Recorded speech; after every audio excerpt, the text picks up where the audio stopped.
اب تم اور تمہارا بھائی دونوں میرے معجزات لے کر جاؤ اور میرے ذکر میں کوتاہی نہ کرنا. کام کرو لیکن ساتھ ذکر نہیں چھوڑنا, کیونکہ فرعون کے پاس بھیجا جا رہا تھا. ہاں فرعون کے ہاں جاؤ, وہ بڑا سرکش ہو گیا ہے. دیکھو اسے نرمی سے بات کہنا, شاید وہ نصیحت قبول کر لے یا ڈر جائے. فرعون کے ساتھ بھی نرمی سے بات کرنا, تو پھر عام انسان سے کیسے بات کرنی چاہیے ہم سب کو؟ پولائٹلی, آرام سے. مشکل سے مشکل بات بھی تو آرام سے کریں, کیونکہ نرم گفتگو جو ہے وہ صدقہ ہے. نبی صلی اللہ علیہ وسلم نے فرمایا جس کو نرمی سے حصہ دیا گیا تو یقیناً اس کو دنیا اور آخرت کی خیر و بھلائی سے نواز دیا گیا, اور نرم گفتگو کے بدلے جنت میں خوبصورت بالا خانے ملیں گے. قالا ربنا انا نخاف ان یفرط علینا او ان یطغى, دونوں نے عرض کیا اے رب ہم اس بات سے ڈرتے ہیں کہ وہ ہم پہ زیادتی کرے یا مزید سرکشی اختیار کرے. اللہ تعالیٰ نے فرمایا ڈرو مت, میں تمہارے ساتھ ہوں, سب کچھ سن رہا ہوں اور دیکھ رہا ہوں. لہٰذا اس کے پاس جاؤ اور اسے کہنا ہم تیرے رب کے رسول ہیں, لہٰذا بنی اسرائیل کو ہمارے ساتھ جانے کے لیے چھوڑ دو اور انہیں تکلیف نہ دو. ہم تیرے پاس تیرے رب کی نشانی لے کر آئے ہیں. والسلام علی من اتبع الہدی, اور جو شخص ہدایت کی پیروی کرے اس کے لیے سلامتی ہے. ہماری طرف وحی کی گئی کہ جو شخص اسے جھٹلائے گا اور منہ موڑے گا اس کے لیے یقیناً عذاب ہے. فرعون نے جواب دیا موسیٰ تمہارا رب کون ہے؟ موسیٰ نے کہا ہمارا رب وہ ہے جس نے ہر چیز کو اس کی صورت خاص عطا کی, پھر اس کی رہنمائی کی. فرعون نے کہا تو پھر جو نسلیں گزر چکی ہیں وہ کس حال میں ہیں؟ موسیٰ نے جواب دیا ان کا علم میرے رب کے پاس ایک کتاب میں ہے, میرا رب نہ چوکتا ہے اور نہ بھولتا ہے. وہی جس نے تمہارے لیے زمین کا فرش بچھایا اور اس میں تمہارے چلنے کو راستے بنائے اور اوپر سے پانی برسایا, پھر اس بارش سے مختلف قسم کی پیداوار نکالی, کھاؤ اور اپنے جانوروں کو بھی چراؤ.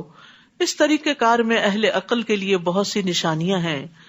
اسی زمین سے ہم نے تمہیں پیدا کیا اور اسی میں تمہیں واپس لے جائیں گے اور اسی سے تمہیں دوبارہ نکالیں گے.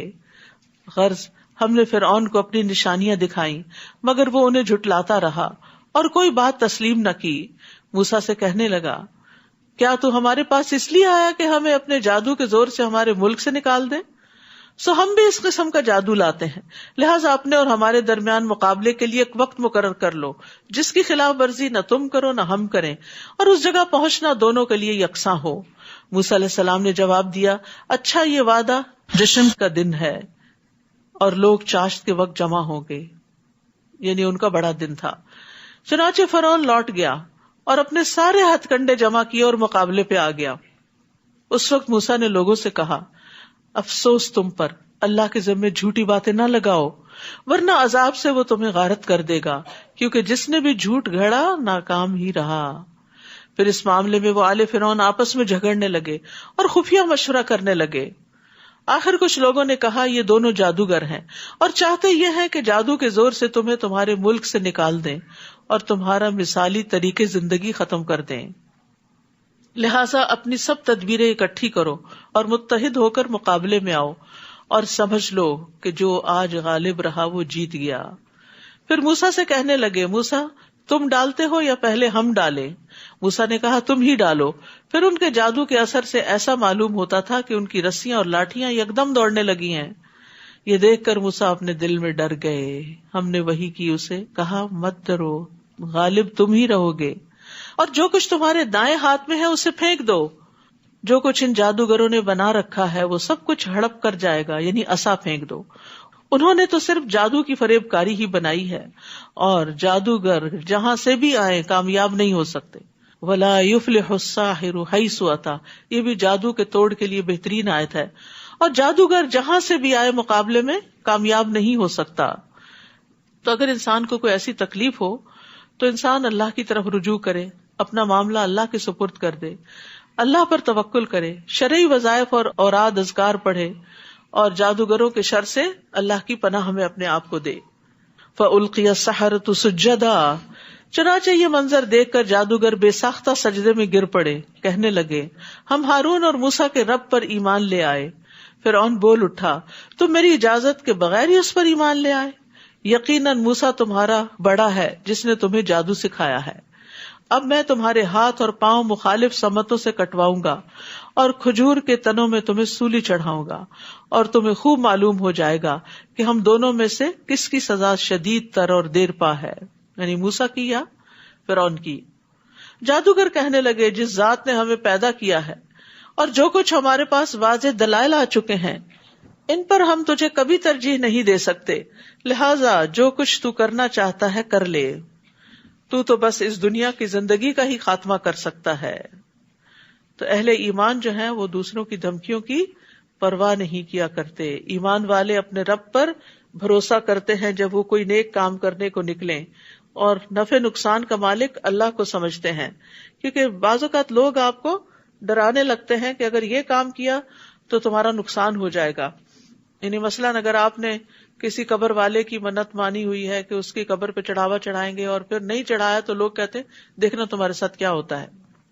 ایسی دھمکیوں سے کبھی ڈرنا نہیں چاہیے اور نہ ایسی باتوں سے کبھی خوف کھانا چاہیے۔ انا آمنا بربنا لیغفر لنا خطایانا وما اکرہتنا علیہ من السحر واللہ خیر وابقی، بلا شبہ ہم اپنے رب پر ایمان لا چکے ہیں تاکہ وہ ہماری خطائیں معاف کر دے، اور وہ جادو بھی جس پر تو نے ہمیں مجبور کر دیا تھا، اور اللہ ہی بہتر اور سدا باقی رہنے والا ہے۔ یعنی اب ان کو فوراً احساس ہو جاتا ہے کہ جادو کرنا ایک گناہ کا کام تھا، تو اس پر بھی توبہ کرنے لگتے ہیں۔ انہ من یأت ربہ مجرما فإن لہ جہنم لا یموت فیہا ولا یحیا، بات یہ ہے کہ جو شخص مجرم بن کر اپنے رب کے پاس آئے گا اس کے لیے جہنم ہے، یعنی توبہ نہیں کی، کفر پہ رہا یا گناہوں کے اندر لت پت رہا اور ایسے ہی دنیا سے چلا گیا تو اس کا ٹھکانہ جہنم ہے۔ لا یموت فیہا ولا یحیا، جس میں نہ وہ مرے گا نہ وہ جیے گا، وہاں زندگی زندگی نہیں اور موت موت نہیں۔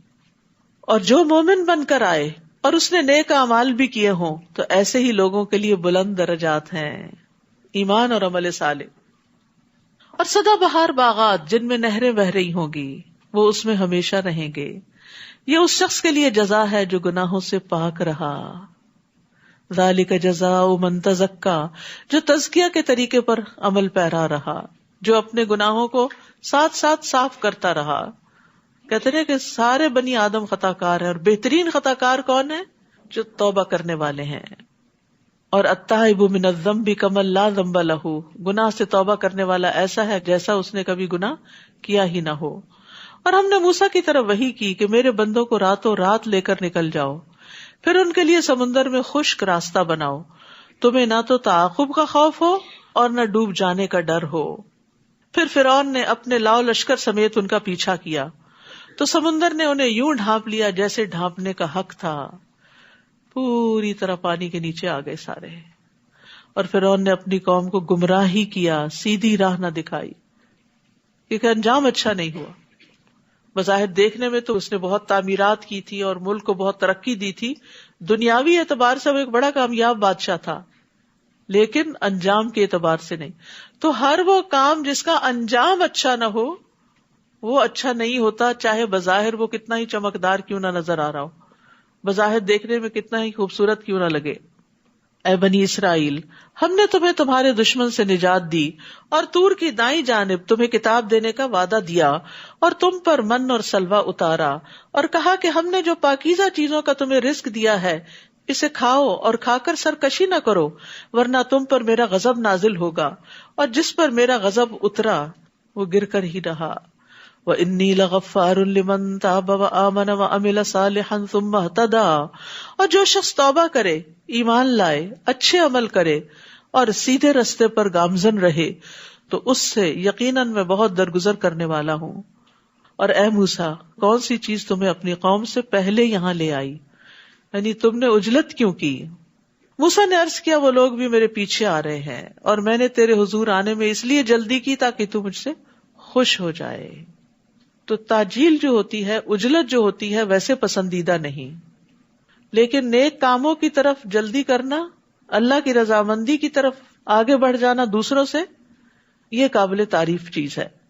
اللہ تعالیٰ نے فرمایا، ہم نے تیرے بعد تیری قوم کو آزمائش میں ڈال دیا اور انہیں سامری نے گمراہ کر دیا۔ چنانچہ موسیٰ رنج کے مارے غصے سے بھرے ہوئے اپنی قوم کی طرف واپس آئے اور ان سے کہا، اے میری قوم، کیا تم سے تمہارے رب نے اچھا وعدہ نہیں کیا تھا کیا یہ زمانہ تم پر لمبا ہو گیا تھا، یا تم یہ چاہتے تھے کہ تم پر تمہارے رب کا غضب نازل ہو، لہذا تم نے میرے وعدے کی خلاف ورزی کی؟ وہ کہنے لگے ہم نے کچھ اپنے اختیار سے آپ کے وعدے کی خلاف ورزی نہیں کی، بلکہ قبطی قوم کے زیورات ہم پر لاد دیے گئے تھے جنہیں ہم نے آگ میں ڈال دیا تھا۔ پھر اس طرح سامری نے بھی زیور آگ میں ڈال دیا۔ پھر وہ اس ڈھلے ہوئے سونے سے ایک بچڑے کا جسم بنا لایا جس سے بیل کی آواز نکلتی تھی۔ وہ لوگ کہنے لگے تمہارا اور موسیٰ کا الہ تو یہی ہے۔ موسیٰ تو بھول گئے، یعنی جو طور پہ چلے گئے۔ کیا وہ یہ نہیں دیکھتے کہ نہ تو وہ ان کی بات کا جواب دیتا ہے اور نہ ہی ان کے نفع نقصان کا کچھ اختیار رکھتا ہے؟ اور اس سے پیشتر ہارون انہیں یہ کہہ چکے تھے کہ اس بچڑے کے جسم سے تمہاری آزمائش کی جا رہی ہے، بلا شبہ تمہارا رب رحمان ہی ہے، وَإِنَّ رَبَّكُمُ الرَّحْمَنُ فَاتَّبِعُونِي، لہٰذا میری پیروی کرو، وَأَطِیعُوا أَمْرِی، اور میرے حکم کی اطاعت کرو۔ وہ کہنے لگے جب تک موسیٰ ہمارے پاس واپس نہیں آ جاتا ہم تو اسی کی پرورش کرتے رہیں گے، یعنی اسی بچڑے کی۔ جب موسیٰ علیہ السلام واپس آئے تو ہارون سے کہا، ہارون جب تم انہیں گمراہ ہوتے دیکھ رہے تھے تو انہیں منع کرنے سے کس بات نے تمہیں روکے رکھا کہ تم لوگ میری پیروی نہ کرو؟ کیا تم نے میرے حکم کی خلاف ورزی کی؟ ہارون نے جواب دیا، اے میرے ماں جائے بھائی، یعنی پیار سے میری داڑھی اور میرے سر کے بال نہ پکڑو، مجھے اس بات کا اندیشہ تھا کہ تم آ کر یہ نہ کہو کہ تم نے بنی اسرائیل میں پھوٹ ڈال دی اور میری بات کا لحاظ نہ رکھا۔ تو یہاں چونکہ موسیٰ علیہ السلام غصے میں تھے تو ہارون علیہ السلام بڑے پیار سے ان سے بات کرتے ہیں اور پیار سے ان کو سمجھاتے ہیں۔ اور دوسری یہ بات پتہ چلتی ہے کہ ہارون علیہ السلام کے اندر بھی بڑی حکمت تھی۔ فتنے فساد سے بچنے کے لیے انہوں نے کہا کہ موسیٰ علیہ السلام آ کے ہی فیصلہ کر لیں گے، میں ابھی اس معاملے کو ایسے ہی رہنے دیتا ہوں۔ سمجھایا ضرور لیکن سختی نہ کی۔ قال فما خطبک یا سامری، پھر موسیٰ نے سامری کی طرف متوجہ ہو کر کہا، بتاؤ سامری تمہارا کیا معاملہ ہے؟ سامری نے کہا، میں نے وہ چیز دیکھی جو دوسروں کو نظر نہ آئی، چنانچہ میں نے رسول کے نقش قدم سے ایک مٹی اٹھا لی، پھر اس بچڑے کے جسم میں اس کو ڈال دیا، میرے نفس نے مجھے ایسا ہی سمجھایا تھا۔ موسیٰ نے اسے کہا، جاؤ تمہارے لیے زندگی بھر یہ سزا ہے کہ دوسروں سے کہتے رہو گے کہ مجھے نہ چھونا، لا مساس لا مساس، اور تمہارے لیے عذاب کا ایک وقت ہے جو تجھ سے کبھی نہیں ٹل سکتا، اور اپنے الہ کی طرف تو دیکھ جس کے آگے تو موتقف رہتا تھا کہ ہم اسے کیسے جلا ڈالتے ہیں، پھر اس کی راکھ کو کیسے دریا میں بکھیر دیتے ہیں۔ یہاں پر آپ دیکھیے کہ سامری کو سزا دی جا رہی ہے، اور وہ سزا موت تک کے لیے، کہ وہ اس طرح کے پاگل پن کی حرکتیں کرے کہ کسی کو اپنے قریب نہ آنے دے۔ اور پھر یہ کہ بچڑا جو تھا وہ سونے کا تھا، زیورات کا تھا، چاہتے تو وہ کسی دنیاوی فائدے کے لیے رکھ دیتے، لیکن اب اس کے ساتھ ایک الہ کا کانسیپٹ وابستہ ہو گیا تھا، لہٰذا اس کو جلانے کی بات کی گئی۔ انما الہکم اللہ الذی لا الہ الا ھو وسع کل شیء علما، تمہارا الہ تو صرف اللہ ہی ہے جس کے سوا کوئی الہ نہیں، جس کا علم ہر چیز کو گھیرے ہوئے ہے۔ یاد رکھیے، ان اللہ لا یخفی علیہ شیء فی الارض ولا فی السماء، اللہ تعالیٰ سے زمین اور آسمان کی کوئی بھی چیز چھپی ہوئی نہیں ہے، اللہ تعالیٰ ہر چیز کو اپنے علم سے گھیرے ہوئے ہے۔ وسع کرسیہ السماوات والارض، اے نبی اسی طرح ہم گزرے ہوئے لوگوں کی خبریں آپ سے بیان کرتے ہیں، نیز ہم نے اپنے ہاں سے آپ کو ذکر یعنی قرآن عطا کیا ہے۔ من اعرض عنہ فانہ یحمل یوم القیامۃ وزرا، جو شخص اس سے اعراض کرے گا وہ قیامت کے دن گناہ کا بوجھ اٹھائے ہوئے ہوگا۔ اعراض کیا ہوتا ہے؟ منہ موڑنا۔ منہ موڑنا کیا ہوتا ہے؟ اس چیز کو دیکھنا ہی نہیں، اس کو اٹھانا ہی نہیں، اس کو کھولنا ہی نہیں، اس کو پڑھنا ہی نہیں، اس کو سمجھنا ہی نہیں، اس پر عمل ہی نہیں کرنا، اسے آگے پڑھانا ہی نہیں، گویا وہ چیز زندگی میں ایگزسٹ ہی نہ کرتی ہو۔ تو قرآن سے اعراض جو ہے یہ بہت بڑا گناہ ہے۔ جو قرآن سے اعراض کرے گا وہ قیامت کے دن گناہ کا بوجھ اٹھائے ہوئے ہوگا، وہ ہمیشہ اسی حال میں رہیں گے، اور قیامت کے دن ایسا بوجھ اٹھانا کتنا برا ہوگا۔ جس دن سور پھونکا جائے گا ہم اس دن مجرموں کو اکٹھا کریں گے تو دہشت کے مارے وہ نیلگوں ہو رہے ہوں گے۔ وَنَحْشُرُ الْمُجْرِمِينَ يَوْمَئِذٍ زُرْقًا، دنیا میں ہاتھ کب نیلے ہونے لگتے ہیں؟ بعض اوقات آپ دیکھیں نا بچوں کے چہرے بالکل نیلے ہو جاتے رو کے، غم اور تکلیف کی شدت سے. مجرموں کو جب اٹھایا جائے گا تو غم اور غصے کی وجہ سے ان کے چہرے جو ہیں وہ نیلے ہو رہے ہوں گے. یتخافتون بینہم ان لبثتم الا عشرا، وہ آپس میں چپ کے کہیں گے کہ ہم دنیا میں یہی کوئی 10 دن ٹھہرے ہوں گے، دنیا میں بس اتنا ہی ٹھہر کے آئے. نحن اعلم بما یقولون اذ یقول امثلهم طریقۃ ان لبثتم الا یوما، ہم خوب جانتے ہیں جو کچھ وہ کہیں گے، جبکہ ان میں سے بہتر رائے والا یہ کہے گا کہ تم بس دنیا میں ایک ہی دن ٹھہرے تھے. یاد رکھیے کہ قیامت کے دن انسان کو دنیا کی زندگی بہت چھوٹی معلوم ہوگی. یہ اتنی لمبی لمبی زندگیاں، 60 سال 70 سال 100 سال، وہاں جا کے انسان کہے گا دن یا دن کا کچھ حصہ، کوئی کہے گا 10 دن، کوئی کہے گا ایک دن. ایک ہی دن، اللہ اکبر. ایک دن کے لیے کتنی محنت کر رہے ہیں ہم، اور آخرت جو ہمیشہ کے لیے ہے اس کے لیے کیا بھیج رہے ہیں آگے. وَيَسْأَلُونَكَ عَنِ الْجِبَالِ فَقُلْ يَنسِفُهَا رَبِّي نَسْفًا، لوگ آپ سے پہاڑوں کے بارے میں پوچھتے ہیں کہ قیامت کو ان کا کیا بنے گا. آپ ان سے کہیے میرا رب انہیں دھول بنا کے اڑا دے گا. کوئی ہمالیہ اور ماؤنٹ ایوریسٹ اور یہ سارے غبار بن کے اڑ جائیں گے، اور زمین کو ایسا صاف میدان بنا دے گا کہ آپ اس میں کوئی نشیب و فراز نہ دیکھیں گے، بالکل پلین میدان. اس دن لوگ پکارنے والے کے پیچھے بولیں گے، کوئی اس سے انحراف نہ کر سکے گا، اور رحمان کے آگے سب آوازیں دب جائیں گی اور ہلکی سی آواز کے سوا کچھ سن نہ سکے گا.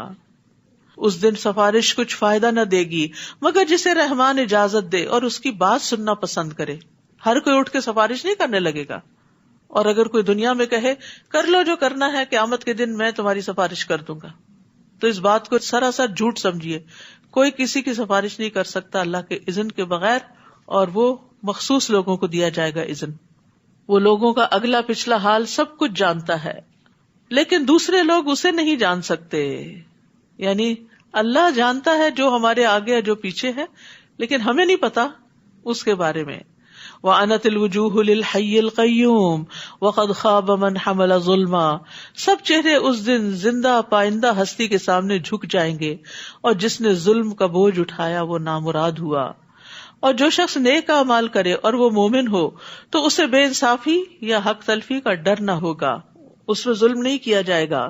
اسی طرح ہم نے قرآن کو عربی زبان میں نازل کیا اور طرح طرح سے وعید بیان کیے تاکہ لوگ پرہیزگاری اختیار کریں یا ان میں غور و فکر کی عادت پیدا ہو. تو قرآن کے عربی میں آنے کا مقصد کیا ہے؟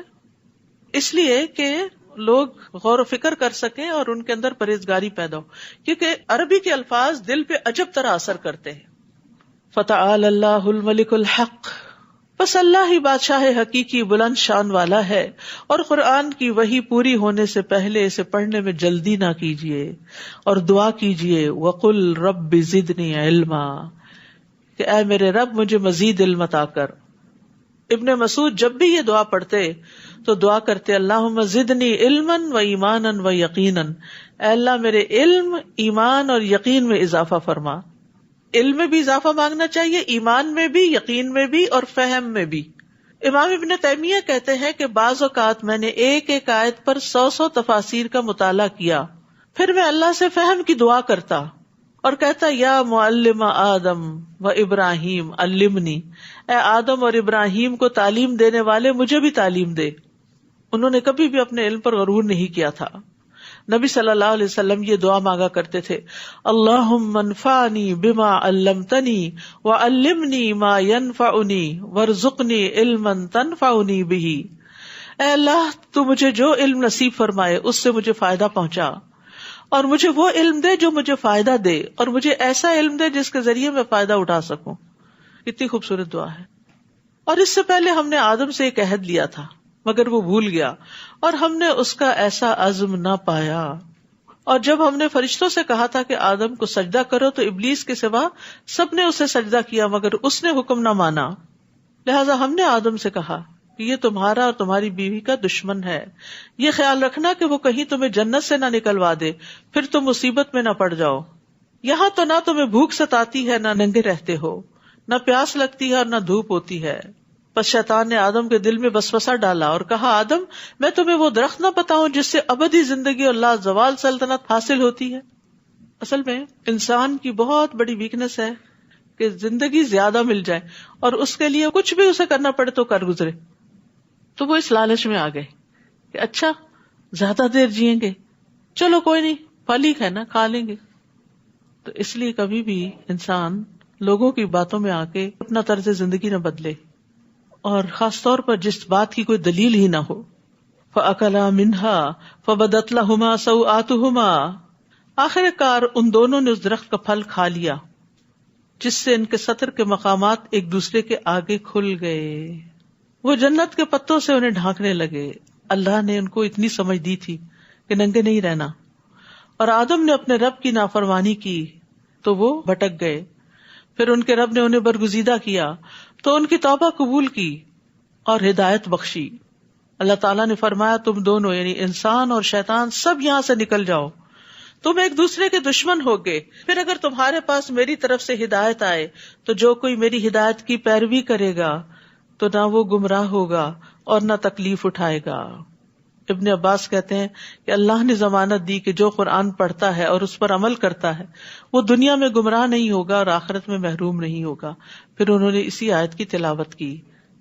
وَمَنْ أَعْرَضَ عَنْ ذِكْرِي فَإِنَّ لَهُ مَعِيشَةً ضَنْكًا وَنَحْشُرُهُ يَوْمَ الْقِيَامَةِ أَعْمَى قَالَ رَبِّ لِمَ حَشَرْتَنِي أَعْمَى وَقَدْ كُنْتُ بَصِيرًا قَالَ كَذَلِكَ أَتَتْكَ آيَاتُنَا فَنَسِيتَهَا وَكَذَلِكَ الْيَوْمَ تُنْسَى.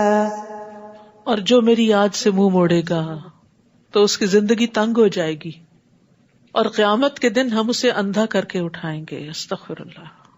یہ اللہ کی یاد سے منہ موڑنے کا نتیجہ ہے. ساری نعمتیں ہوتے ہوئے بھی مرضی کی زندگی گزارنے کے باوجود زندگی گھٹن کا شکار رہے گی. نہ اطمینان قلب ہے اور نہ شرح صدر ہے. ظاہری خوشحالی ہے، مال و دولت ہے، ساری نعمتیں ہیں، مرضی کا لباس پہنتا ہے، مرضی کا کھانا کھاتا ہے، مرضی کے ملک میں اور شہر میں رہتا ہے، لیکن اللہ کے ذکر سے غافل ہے تو پریشانی اور حیرت اور شک میں ہی ہمیشہ متردد رہتا ہے. تو معیشت ضنکا کا تعلق اس دنیا کی زندگی سے بھی ہے اور قبر کی زندگی سے بھی ہے. نبی صلی اللہ علیہ وسلم نے فرمایا کیا تم جانتے ہو یہ آیت کس کے بارے میں نازل ہوئی؟ کیا تمہیں معلوم ہے کہ تنگ حالی کیا ہے؟ انہوں نے عرض کیا اللہ اور اس کا رسول ہی بہتر جانتے ہیں. آپ نے فرمایا کافر کا اس کی قبر میں عذاب سے دو چار ہونا ہے، اور اس ذات کی قسم جس کے ہاتھ میں میری جان ہے اس پر 99 سانپ مسلط کر دیے جاتے ہیں. کیا تم جانتے ہو وہ سانپ کیسا ہوتا ہے؟ وہ 70 سانپ اژدہے ہوتے ہیں اور ہر اژدہے کے 7 سر ہوتے ہیں. اسے قیامت تک ڈستے اور نوچتے رہیں گے. وہ کہے گا اے میرے رب تو نے مجھے اندھا کر کے کیوں اٹھایا حالانکہ میں دنیا میں آنکھوں والا تھا. اللہ تعالیٰ فرمائے گا جس طرح ہماری آیات تمہارے پاس آئیں تو تم نے انہیں بھلا دیا تھا، اسی طرح آج تو بھی بھلا دیا جائے گا. تو یہاں پر بھلانے سے مراد صرف یہ نہیں کہ کوئی صورت یاد کی اور وہ بھول گئی، اس سے مراد دین کو ہی چھوڑ دیا تھا. یعنی قرآن پڑھ کے سمجھ کے اللہ کی آیات کو جان کے، اور نبی صلی اللہ علیہ وسلم تشریف لائے، آپ نے لوگوں کو پڑھ کے سنایا، لوگوں کے سامنے ایمان کی راہیں روشن ہوئی اور پھر اس کے بعد بجھ گئی وہ روشنی، انہوں نے اس سے اعراض برتا. تو یاد رکھیے ہر صاحب قرآن کو چاہیے کہ قرآن پڑھنے کے بعد اسے ساری زندگی پڑھتا رہے، سمجھتا رہے، کیونکہ یہ ایک چراغ کی طرح ہے جو اس زندگی کے راستے میں صراط مستقیم پر چلنے کے لیے بڑا ضروری ہے. کیونکہ اندھیرے میں ایسا نہ ہو کہ ہم راستہ ہی بدل دیں. اور ایک دفعہ جاننا کسی چیز کو کافی نہیں ہوتا، ہم سب بھولنے والے ہیں. یہاں بھولنے کی تو سزا دی جا رہی ہے. کذالک اتتک آیاتنا فنسیتها، آیتیں آئی تھی تم نے بھلا دیا ان کو. تو بھولنے کا علاج کیا ہے؟ بار بار پڑھنا، پھر پڑھنا.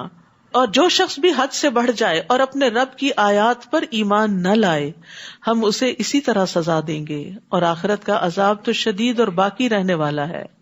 کیا انہیں اس بات سے کوئی رہنمائی نہ ملی کہ ان سے پیشتر ہم کئی قوموں کو ہلاک کر چکے ہیں جن کے برباد شدہ ٹھکانوں میں یہ چلتے پھرتے ہیں؟ بلا شبہ اس میں اہل عقل کے لیے بہت سی نشانیاں ہیں، اور اگر تیرے رب کی بات پہلے سے طے شدہ نہ ہوتی اور مہلت مقرر نہ کی جا چکی ہوتی تو ان پر فوری عذاب آنا لازمی تھا۔ لہٰذا جو کچھ یہ کہتے ہیں اس پر صبر کیجیے اور اپنے رب کی حمد کے ساتھ تسبیح کیجیے، سورج کے طلوع اور غروب ہونے سے پہلے اور رات کے کچھ اوقات میں تسبیح کیجیے، اور دن کے کناروں پر بھی، اس طرح امید ہے کہ آپ خوش رہیں گے۔ پیچھے بھی آیا تھا نا کہ ہمیں معلوم ہے آپ کا سینہ گھٹتا ہے تو آپ تسبیح کیجیے اور سجدہ کیجیے، تو یہاں بھی تسبیح کا ذکر ہے، یعنی جب آپ کو کوئی تکلیف پہنچے تو کثرت سے تسبیح کریں، خاص طور پر فجر کے بعد اور مغرب سے پہلے، یہ دل کی راحت کا سبب بنتا ہے۔ اور آپ ان چیزوں کی طرف نظر اٹھا کر بھی نہ دیکھیے جو ہم نے مختلف طرح کے لوگوں کو دنیاوی زندگی کی زینت کے لیے دے رکھی ہیں، تاکہ ان چیزوں کے ذریعے ہم انہیں آزمائش میں ڈالیں، اور آپ کے رب کا رزق ہی بہتر اور پائندہ تر ہے۔ یعنی دنیا کی نعمتیں جو ہیں ان پہ نہ ریجھیں، اور اپنے گھر والوں کو نماز کا حکم دیجیے اور خود بھی اس پہ ڈٹ جائیے۔ ہم آپ سے رزق نہیں مانگتے، وہ تو ہم خود تمہیں دیتے ہیں، اور انجام پرہیزگاری کا ہی بہتر ہوتا ہے۔ یاد رکھیے خود بھی نماز پڑھنی اور بچوں کو بھی پڑھوانی ہے اور اس کی فکر کرنی ہے۔ ابن مسعود کہتے ہیں جس نے نماز ترک کی اس کا کوئی دین نہیں۔ قرآن پاک میں اللہ تعالیٰ فرماتے ہیں وَأَقِیمُوا الصَّلَاةَ وَلَا تَكُونُوا مِنَ الْمُشْرِکِينَ، اور نماز قائم کرو اور شرک کرنے والوں میں سے نہ ہو جاؤ۔ رسول اللہ صلی اللہ علیہ وسلم نے فرمایا بے شک انسان اور اس کے کفر اور شرک کے درمیان فرق نماز چھوڑنا ہے۔ قیامت کے دن سب سے پہلا سوال نماز کا ہوگا۔ نماز کی حفاظت کرنے والے اللہ کے فضل میں ہوں گے۔ کسی بھی طرح کی پریشانی میں نماز ہی کی طرف لوٹنا چاہیے۔ وقالو، اور وہ کہتے ہیں کہ ہمارے پاس اس کے رب کی طرف سے کوئی نشانی کیوں نہیں آتی؟ کیا ان کے پاس پہلے صحیفوں میں واضح دلیل نہیں آ چکی؟ اور اگر ہم انہیں اس سے پیشتر عذاب سے ہلاک کر دیتے تو وہ یہ کہتے کہ ہمارے رب تو نے ہمارے پاس رسول کیوں نہ بھیجا کہ ہم ذلیل و رسوا ہونے سے پہلے تیری آیات کی پیروی کر لیتے۔ قل کل متربص فتربصوا فستعلمون من اصحاب الصراط السوی ومن اهتدى۔ آپ ان سے کہیے ہر ایک انجام کار کا منتظر ہے، لہٰذا تم بھی انتظار کرو، جلد ہی تمہیں معلوم ہو جائے گا کہ ہم میں سے کون راہ راست پر ہے اور کون ہدایت یافتہ ہے۔ وآخر دعوانا ان الحمد للہ رب العالمین۔ سبحانک اللہم وبحمدک، اشہد ان لا الہ الا انت، استغفرک واتوب الیک۔ السلام علیکم ورحمۃ اللہ وبرکاتہ۔